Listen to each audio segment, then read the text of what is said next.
तो आपका बहुत बहुत स्वागत है मेरे चैनल न्यूज़ मिरर में। जैसा कि सभी जानते हैं, लोकसभा इलेक्शन में जिस तरीके से आपने एक महत्वपूर्ण भूमिका निभाई, स्टार प्रचारक की भूमिका निभाई, तो आने वाली विधानसभा में क्या रणनीति होगी, क्या बेड़ा होगा? जय हिंद, जय महाराष्ट्र। हिंदू हृदय सम्राट माननीय बाला साहब ठाकरे कि इस भवन के अंदर ये हम लोगों के लिए एक मंदिर का स्थान है। छत्रपति शिवाजी महाराज को हम लोग स्मृति रख करके फिर हम अपने अगली बात करते हैं। प्रीति जी, जहाँ तक बात लोकसभा के स्टार प्रचारक के रूप में हमने काम किया, हमारा एक एक कार्यकर्ता, हमारा एक एक शिवसैनिक वो स्वयं अपने आप स्टार प्रचारक है।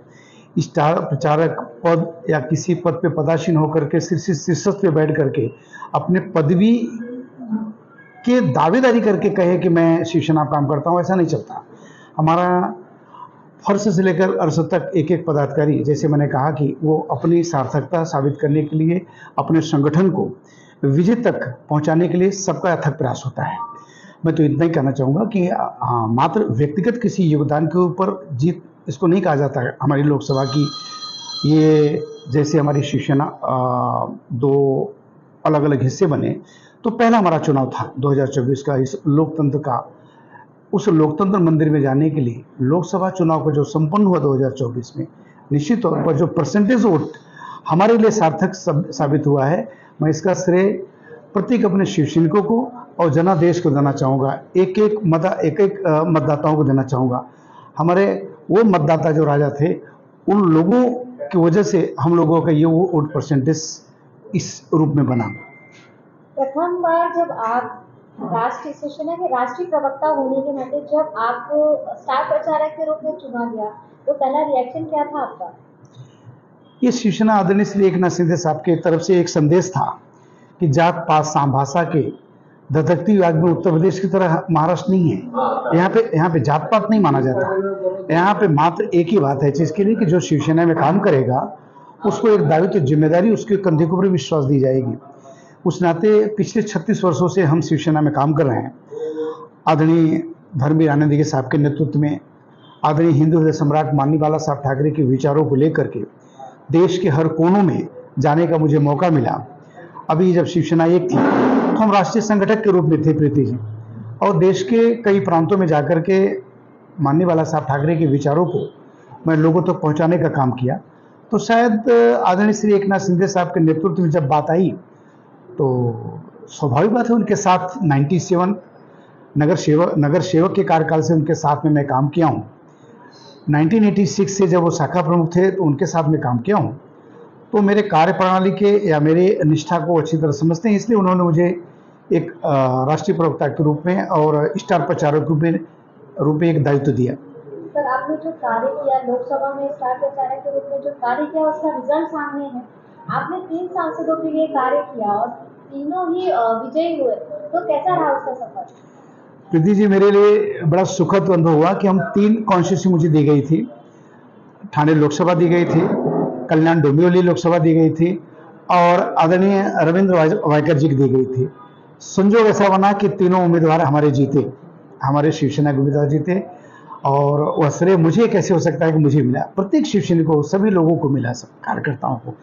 अब कार्यकर्ताओं की कड़ी में आपके मीडिया के माध्यम से बताना चाहूँगा कि हमारे आदरणीय मिलिंद पाटिल साहब बैठे हैं। ये सुबह से आकर के मात्र यहाँ के जनता जनार्दन की सेवा के लिए, जो भी उनकी आवश्यकता की पूर्ति के लिए अपने जीवन को या अपने राजनीतिक जीवन को, सामाजिक जीवन को खपाने का काम ऐसे हजारों लोग काम कर रहे हैं। इसमें कोई संदेह नहीं है चीज़ के लिए कि इतना जरूर विश्वास है कि जो काम करेगा और वह कहीं ना कहीं उस मुकाम पे पहुंचेगा, उस कद के पद पे पहुंचेगा कि वैसे भी राजनीतिक पटल पे किसी संभावनाओं को नकारा नहीं जा सकता।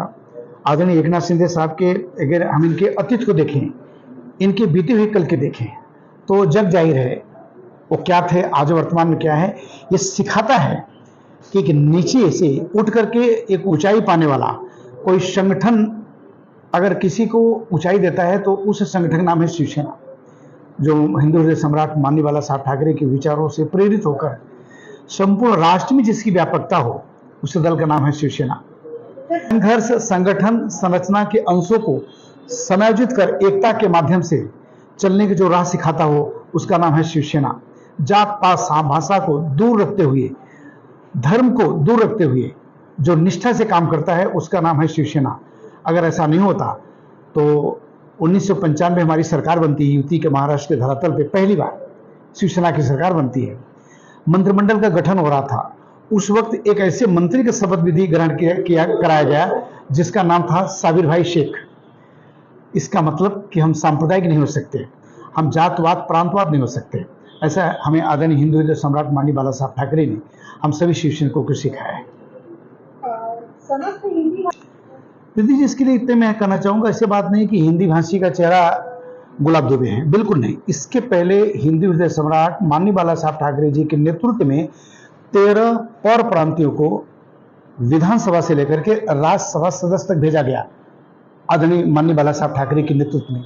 वो चाहे चंद्रिकी केनिया हो, चाहे संजू निरुपम हो, चाहे घनश्याम दुबे हो, चाहे अवधूत हो, चाहे कन्हैयालाल गिडवानी हो, ऐसे 13 जो कि और प्रांतीय थे, अमराठी समाज के लोगों को आदरणीय माननीय बाला साहब ठाकरे जी ने विधानसभा से लेकर के लोकसभा तक दूरी तय कराने का काम अगर किसी संगठन और किसी दल और किसी नेता किसी व्यक्ति विशेष ने किया तो उस दल का नाम शिवसेना और उस व्यक्ति मानव का नाम हिंदू हृदय सम्राट माननीय बाला साहब ठाकरे, ये शिवसेना है। सर, आने वाले विधानसभा में आपकी क्या भूमिका रहेगी? हमारी भूमिका वही रहेगी, जो प्रत्येक शिवसैनिकों को आदेश दिया जाएगा उस दायित्व को अपने कंधे पे लेकर के हम निकल पड़ेंगे और पुनः हमारी सरकार की स्थापना होने जा रही है, हमारी युति सरकार।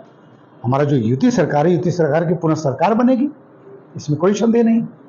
आपके माध्यम से समस्त समाज को, लोगों को क्या संदेश रहेगा आने वाले विधानसभा के लिए? आने वाले विधानसभा के लिए मेरा यही संदेश है कि सभी को अपना मजहब प्यारा, सभी को प्यारा है भगवान, गीता कुरान सबद बाइबिल, सबसे प्यारा देश महान, जाति धर्म महफूज हो सबका, फलो फूलो रहो आबाद, मगर हिंद में शिवसेना का जिंदाबाद हो जिंदाबाद, जिंदाबाद हो जिंदाबाद। यही मेरा संदेश है। एक नेता एक आवाज, शिवसेना जिंदाबाद, यही मेरा संदेश है।